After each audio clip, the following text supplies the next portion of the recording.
Under Deborah's direction, Barak's army had defeated the army of the Canaanite a king by the name of Jabin, and had won Israel's freedom of being under his oppression for almost 20 years. And with that victory, as common in the Israelite world, a song was written and recorded in the ledger of the Holy Scripture.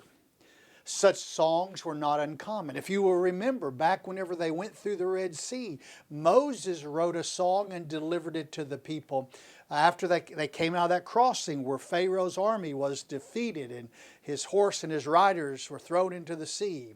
And in that same passage in Exodus chapter 15, Miriam, the sister of Moses, led the women to sing in a song also. And on the last day of Moses' life, he gave the nation of Israel a song that is recorded in Deuteronomy chapter 32. And that song contained prophecies and promises concerning the future of Israel's people. And as we come here to chapter 5, here in the book of Judges, chapter 5, in the book of Judges, we come to this point where Deborah writes and she sings a song to Israel with the help of Barak. So the song of Deborah and Barak is no doubt Deborah's creation. And Barak will participate in the singing of this song, as we're going to see in verse 1. And in that day, I want to tell you ahead of time, in that day, new songs were sung in what we call an antiphonal mode. Now let me explain that. What does that mean? It means that a person would sing a short line or a verse, and then another person would lead the rest of the congregation in repeating that line or verse that was just sung. And I want to tell you this. I remember when I was a child, this is how we learned songs. For example, one of my favorite songs, and I do not know why it was one of my favorite songs, but it was, because it had so many different verses and you could just kind of keep making them up.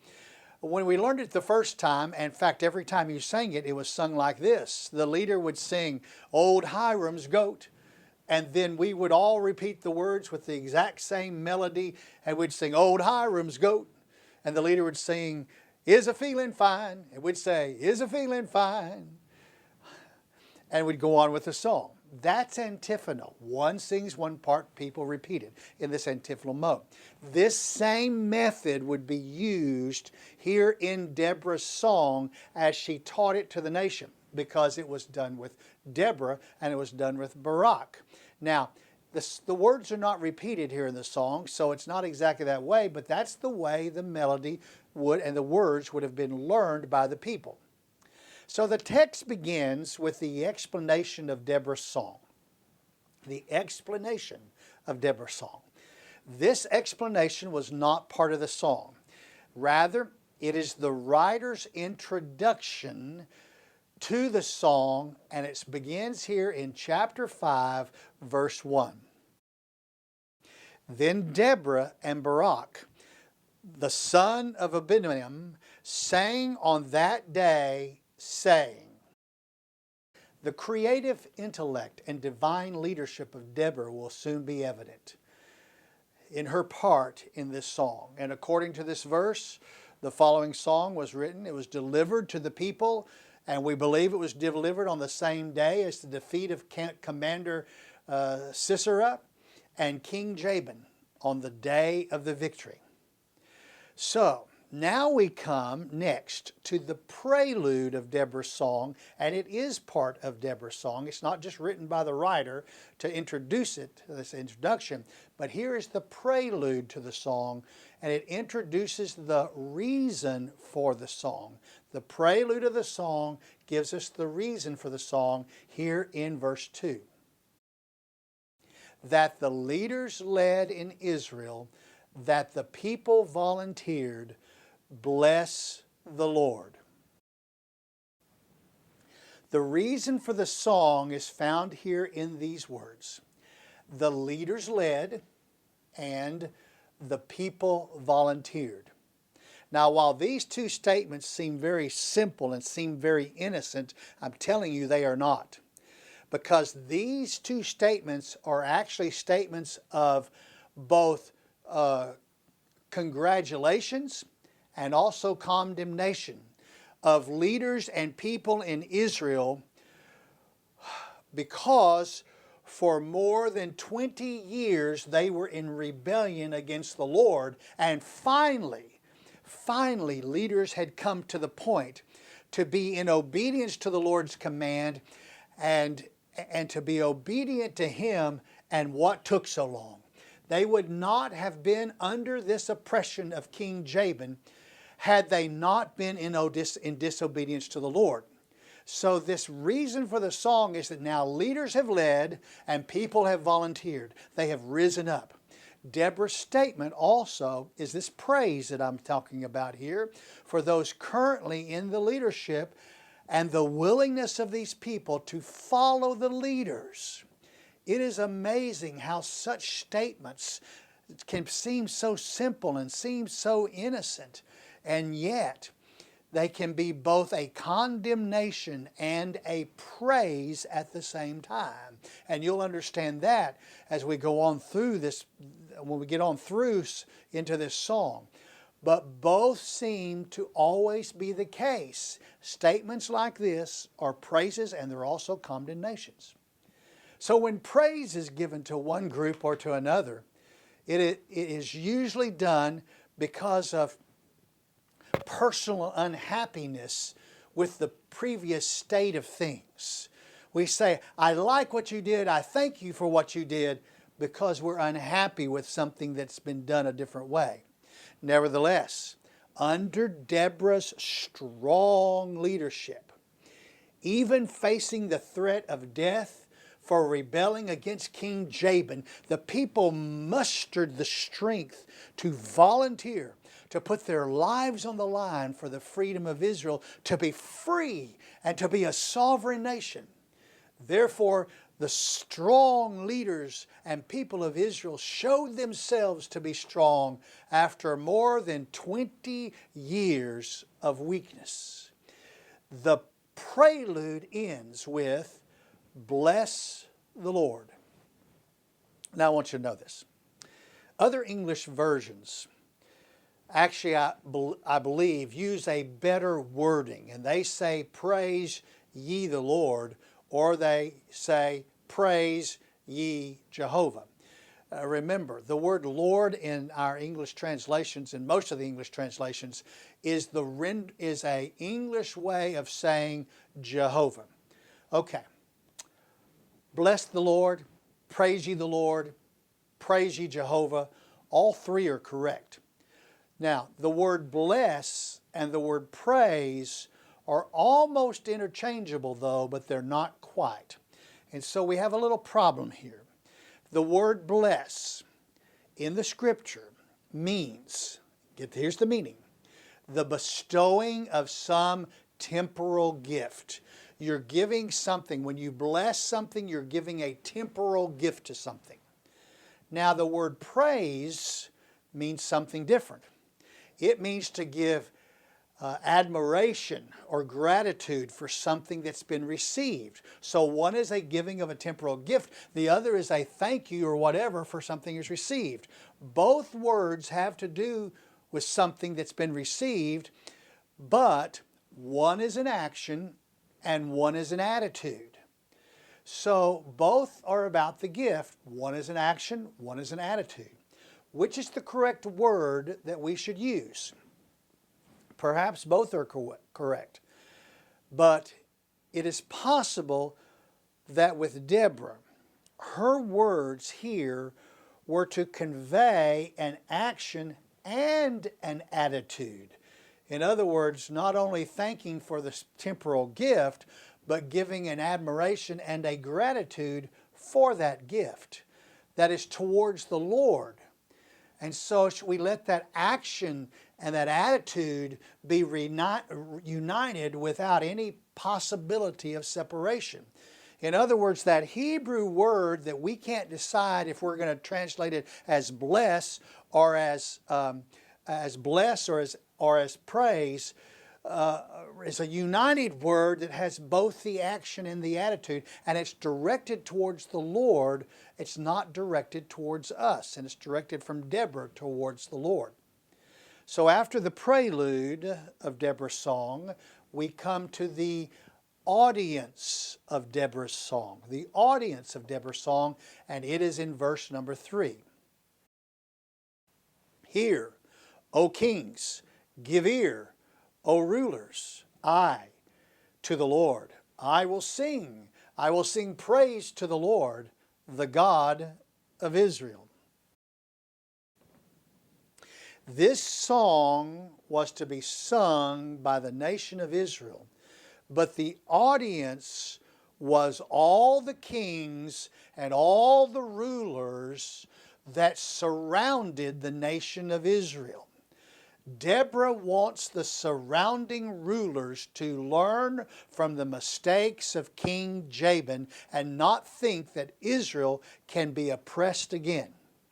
In conveying this message, Deborah directs their attention to the one who caused it all to happen, to the one who orchestrated the victory, to the Lord, to the God of Israel.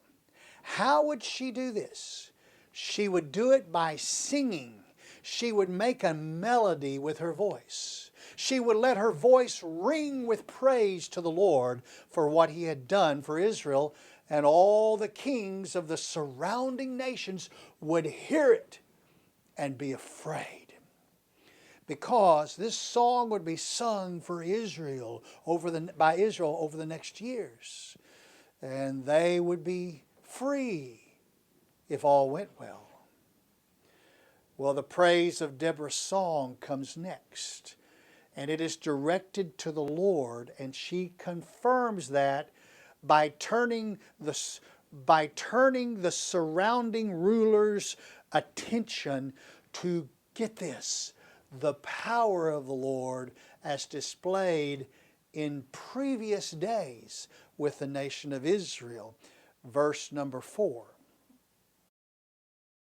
Lord, when you went out from Seir, when you marched from the field of Edom, the earth quaked. The heavens also dripped. Even the clouds dripped water. The mountains quaked at the presence of the Lord. This Sinai, at the presence of the Lord, the God of Israel. To explain Deborah's thoughts here, we need to know a few things. First of all, Seir is a mountain range in the land of the Edomites. Both times when Israel left Mount Sinai, the nation of Israel had to traverse across the Edomite land and cross the Seir mountain range. No other path was possible. Deborah knew Israel's history in the writings of Moses very well. She summed up in these very few words the power of the Lord and gave Him praise for it.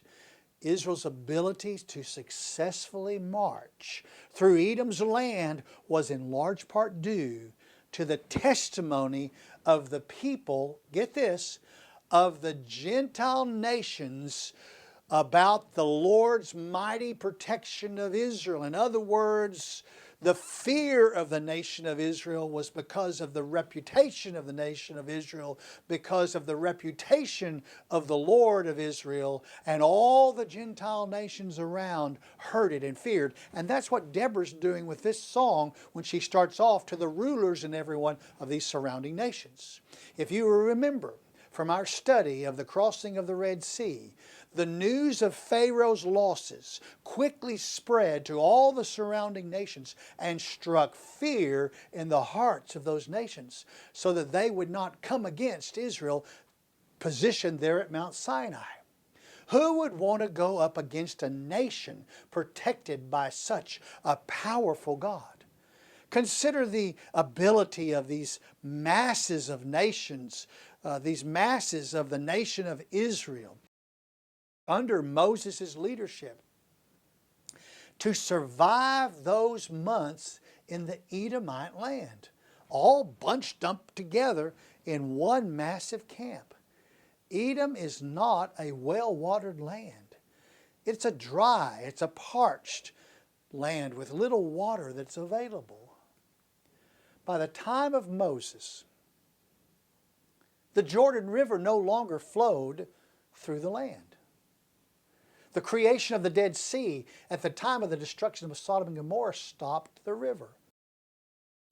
The old river valley was still there, but no water was in it. How would Israel survive? How would the animals drink? Only by the dripping of the rains from heaven. All were signs of the presence of the Lord. But for the Israelites, while they were camped at Mount Sinai, the people were constantly reminded of the Lord's presence by that quaking of the Sinai mountain range. Quakes are felt for miles, folks. And no doubt the nations living around Israel while they were camped at Mount Sinai felt the quakes, and they spread the word. Because of the Lord, Israel was blessed. We know the background of Israel's song. Nevertheless, she included a short synopsis of the trouble Israel had been in for the last 20 years. That's the background of this song. And it includes names to indicate when the trouble began. And we find that in verse number 6. In the days of Shamgar, the son of Anath, in the days of Jael, look at this, the highways were deserted, and travelers went by roundabout ways. The pleasantry ceased. They ceased in Israel. Until I, Deborah, arose. Until I arose, a mother in Israel. New gods were chosen. The war was in the gates. Not a shield or a spear was seen among 40,000 in Israel. My heart goes out to the commanders of Israel, the volunteers among the people. Bless the Lord. Deborah mentioned Shamgar and Jael. Shamgar was mentioned at the end of chapter 3 for the purpose of telling us that Shamgar served as a judge in some capacity after the death of Ehud. Jael was mentioned to us in the middle of chapter 4. She was the woman who drove the tent peg through the temples of Sisera's head. Sisera was the commander of the defeated army of Jabin. With that background on these individuals, Deborah stated the sad state of life during the days of Shamgar, during the days of Jael, when they were living following the death of Ehud. Ehud died. Israel had been freed for all those years. Ehud died, and sin crept back in, and the oppression came back in. First, the oppression of Israel by Jabin was so terrible in the land that no one dared take to the streets and highways to travel and to enjoy life for 20 years. We know, because back in chapter 4, that this was the case for 20 years while Israel was under the thumb of Jabin. Second, visitors did not come through Israel on their way to Egypt or from Egypt to Mesopotamia. The visitors took the long roads around about, the scripture says, and also the song says, on their way to circumvent the nation of Israel. Third, all the nice things, the pleasantries about life in Israel ended while they were under Jabin's oppression for 20 years. But all of that was corrected with the rise of Deborah. The people of Israel cried out to the Lord, and He heard them, and He chose Deborah. In other words, for the Lord to answer the people, they had to give up the new gods that they had begun worshiping, the Canaanite gods. For 20 years, the people were afraid of the army of Jabin that was constantly at their city gates. They had to hide their own swords, and they had to hide their own spears. And even 40,000 people who would have been warriors of Israel dared not show their weapons. Deborah was brokenhearted for the commanders of Israel's armies. They would not fight, and the commanders would not lead. She was also brokenhearted for the people who made up these armies of Israel. All of them were volunteers. All of them were paid nothing to serve. All of them were not really even soldiers. But still they were the army of Israel. And then Deborah ends the words that we've already seen. Bless the Lord, or praise ye the Lord. Praise ye Jehovah. Remember, the word bless means to bestow some temporal gift. It seems that it is a request from Deborah for the benefit of the people of Israel. And at the end of 20 years of oppression, they needed a temporal and earthly gift from the Lord. I do not believe that Deborah was offering a temporal gift to the Lord in these three words. I believe she was begging for a temporal gift from the Lord. After establishing the background of Deborah's song, she includes the memory of Deborah's song here in verse number 10. You who rode on white donkeys, you who sit on rich carpets, and you who travel on the road, sing. At the sound of those who divide flocks among the watering places, there they shall recount the righteous deeds of the Lord, the righteous deeds of His pleasantry in Egypt. Then the people of the Lord went down to the gates. Awake, awake, Deborah. Awake, awake. Sing a song. Arise, Barak, and take away your captives, O son of Abimelech. So in this passage, Deborah is recounting the memory of how things were before the oppression of Jabin. Israel's people rode on their white donkeys and sat on rich carpets. They traveled the roads in safety through Israel. With the defeat of Jabin, Israel could once again see those kinds of days again. It was worth singing about. Furthermore, they could remember all that the Lord had done for the nation of Israel, all the great things Israel could experience under His direction. In addition, Israel could return to the gates of the city for the Lord's guidance. And that is what they would do with Jabin and Sisera gone. It was worth singing about. It was worth Deborah singing about. It was worth Barak singing about.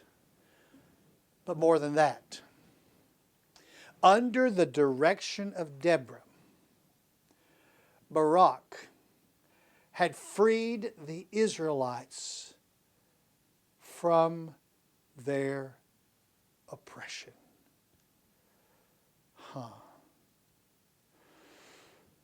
Now, working her way through the details to set the scene in this song so it would be remembered, it is now time to sing about the war that she and Barak led. We now come to the people of Deborah's song, and we start with those who came to fight in verse number 13. Then the survivors came down to the nobles. The people of the Lord came down to me as warriors. From Ephraim, those whose root is in Amalek came down. Following you, Benjamin, with your people. From Machar, commanders came down. From Zebulun, those who wield the staff of office. And the princes of Issachar were with Deborah. As was Issachar, so was Barak. Into the valley they rushed at his heels. These are the ones who came to fight. But I must tell you this. Our time is up. And so we'll have to learn about these who came to fight our next time together.